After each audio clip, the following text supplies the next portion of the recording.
I'm here in beautiful Milwaukee, Oregon, and I was thinking about some really intense things while I was down here by the river. You know, a lot of times when I'm not doing my work, then I end up down by the water. It's really therapeutic for me, and it helps a whole lot for me to be close to moving water. So even still water, honestly. But, you know, I wanted to talk with you guys today about whether to flee or to remain. And I know for a lot of the extremist, right-wing people, it's not really a question for them. They're going to remain because the ideas that they're trying to impose on the population of the United States are firmly rooted in their core beliefs and principles.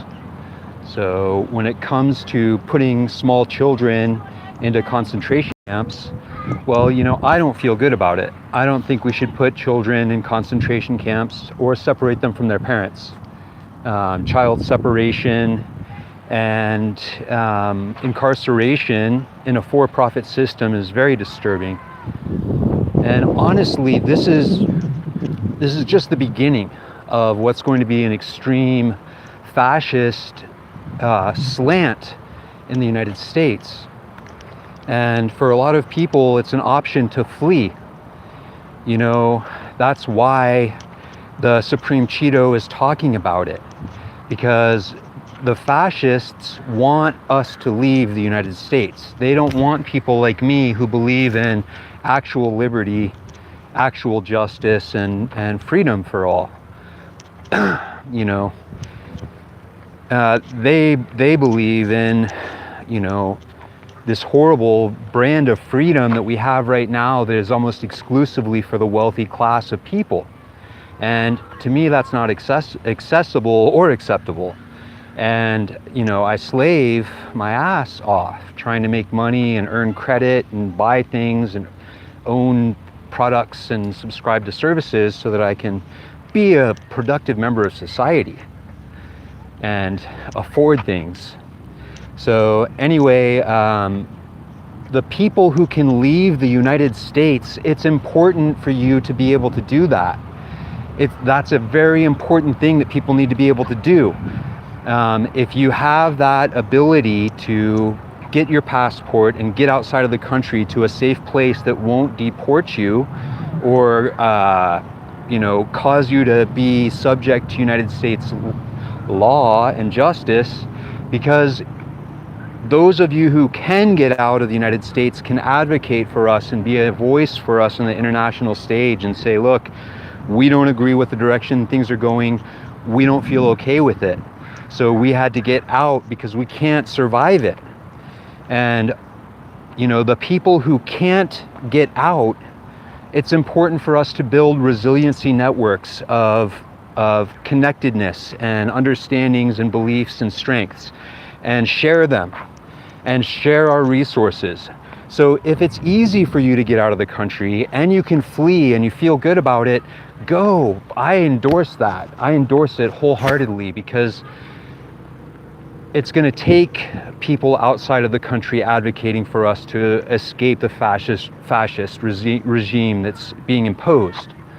And for the people who have to stay, it's important, very, very important for us to build resiliency networks.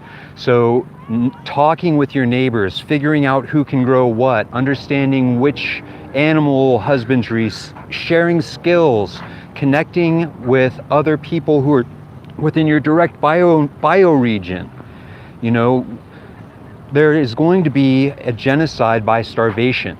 And when we talk about genocide by starvation, what that means is it means that there's going to be a lot of people who die of hunger in the United States. There's already 1 in 5 children goes to sleep hungry here in the USA.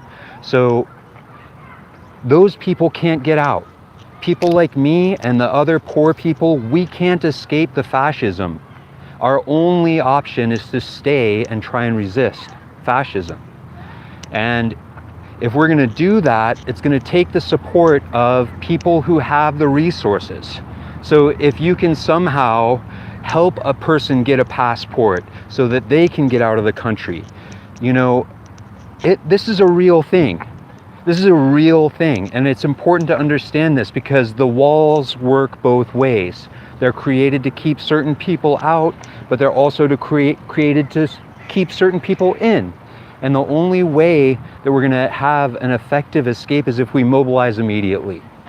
Mobilize immediately. And consider having safe spaces. If you do stay in the United States, consider creating a safe space where you know that people can hold out and, you know, go to ground, as it were.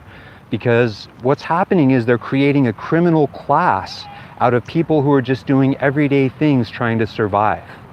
So my battery indicator just went off, so I'm about to run out of battery.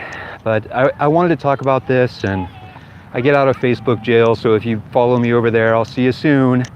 In the meanwhile, thanks for taking the time to tune in. I hope you have a great rest of your day out there, and I'll talk with you again very soon.